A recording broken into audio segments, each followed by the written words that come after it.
I've been waking up at 3:14 AM every single night, and strangely the dolls seem to get closer to my bed each time. A doll with a stitched grin, blamed for sleep paralysis, broken electronics, and even injuries. But Labubu didn't just spook the internet, it took over. Shelves cleared out in minutes, chaos broke out in stores, and collectors shelled out hundreds just to secure a rare. But what followed next was nothing short of pure evil. Let's explore the Creepy Rise of Labubu, a line of dolls that nobody cared about for almost a decade. From original Hong Kong artist Casey Lung, Labubu was born in the 2010s, though for years there was no real buzz around them. Most people had no idea what they even were. They are so ugly, I don't get it.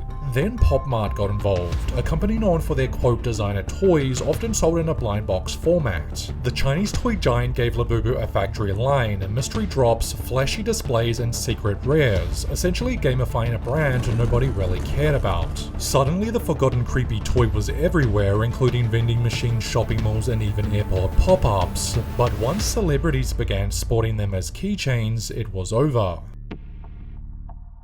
Their huge popularity started when K-pop idol Lisa of Blackpink, and now solo artist, posted a photo of herself with a Labubu on social media. Her fans took notice, and soon the dolls were popping up in fun edits, where TikTok quickly found them. Unboxing clips exploded, and fans began assigning personalities to each version like they were mini human beings. A toy that no one cared about for nearly a decade had all of a sudden become the new holy grail, and almost overnight, everything changed. At first it was just unboxings, TikTokers showing off their rare pulls, but then something shifted. People didn't just love the dolls, they were also disturbed by them. Labubu dolls look creepy as hell, I don't know why people like them. They creep me out for real.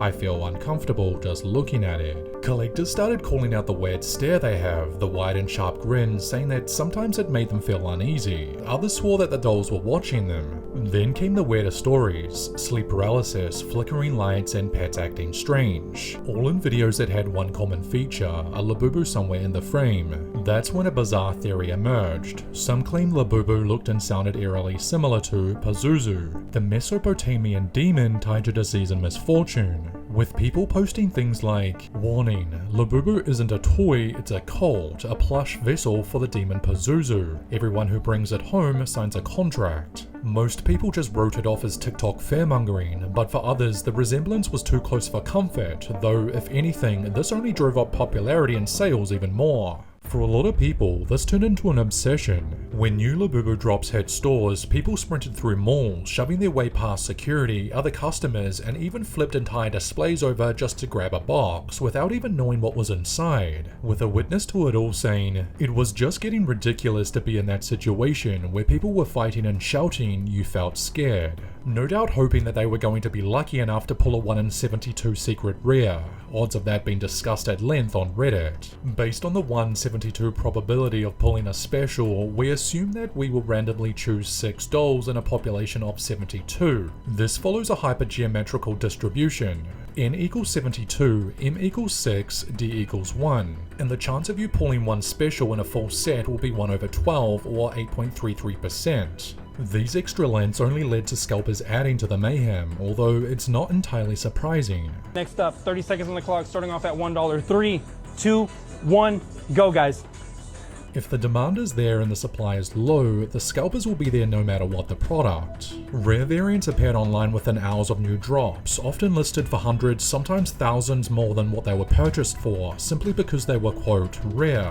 They've become so popular that company Pop Mart reported a staggering $1.8 billion in revenue in 2024, with Labubu contributing nearly $400 million of that, a 7 times jump since the company acquired the brand. But this came at a cost. A Reddit user in the community had to remind people that Labubus are temporary, but rent, bills, and food are not. Don't let FOMO push you into financial stress. This stuff can get real close to gambling, and it's easy to lose track when you're chasing boxes or resells. This kind of money doesn't come from casual buyers, it comes from die-hard fans buying again and again, gambling for a secret pull or at least in the hopes of collecting the original 6. Entire Discord servers are dedicated to tracking release schedules so collectors know exactly when they should leave the house for more. The server has a monitor that notifies you when Amazon or Pop Mart randomly restocks throughout the day. And the kicker here is that it's blind box culture. You don't know what figure you're getting until you've already paid and opened it. With 1 in 72 odds and a $28 $8 price tag. It can take hundreds or even thousands of dollars before buyers could get the rare one. On average, people could spend about $2,000 to pull a secret Labubu. It's essentially retail roulette. Buying a Labubu has become less like collecting and more like entry-level gambling. Just started collecting and has spent $75 so far and will definitely spend more, especially with the new versions. $350, but I'm gonna try and sell all but one because I finally got the one I wanted in my last order. $900, but I wanted the secret, so I managed to get a few sets. They arrive in 2 weeks and I'm so excited, fingers crossed. Blind box mechanics mean customers never know which figure they're getting, creating a constant loop of buying, opening and repeating. It's gambling, just in pastel colors. With one addict describing, "The high of cracking that foil seal, pure serotonin roulette. A friend said it's like gambling, but worse. This is gambling with lore." Pop Mart's tactics go far beyond traditional marketing. They've created an environment of controlled scarcity and what seems like emotional manipulation. Pop Mart excels at leveraging their commercial potential through strategic partnerships. Such collaborations also enable the company to capitalize on emotional connections established brands have built with their audiences. The brand plays into parasocial behaviors by associating its products with celebrities, triggering that, if they have one, I should too reflex. Why are these so popular? Honestly, I think when celebrities started wearing it, I think You want to do everywhere. 160 on it? I can't, man. I'll do 170. Thank you.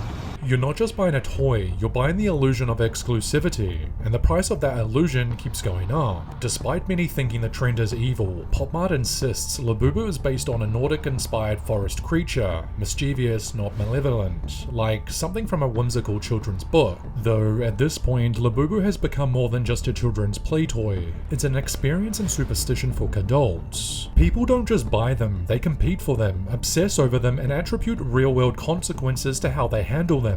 However, it's not the first time this has all happened. Beanie Babies, Furbies, and even the Annabelle doll. People have always projected meaning onto inanimate objects. It's basically the new Stanley Cup. It's like a status symbol to show off how much money you wasted and how dedicated you are to collecting the little ugly shits. Labubu didn't become a global phenomenon by accident. For years it sat ignored, a weird little toy that no one really cared about until a few celebs were seen holding them. Influencers followed, then suddenly Labubu was everywhere. Not because the dolls changed too much, but because the marketing switch was flipped. The value isn't in the toy itself, it's in who likes it. Labubu didn't go viral because people loved the creepy design, it went viral because the internet was told to care. And while the dolls themselves may not be cursed, the strategy that's gamified retail therapy to every collector, including children, and making billions in the process is. With anxious buyers going into debt, constantly gambling on blind boxes, and chasing rarity with every purchase, the Labubu product isn't cursed, but the company and their marketing behind them is nothing short of pure evil.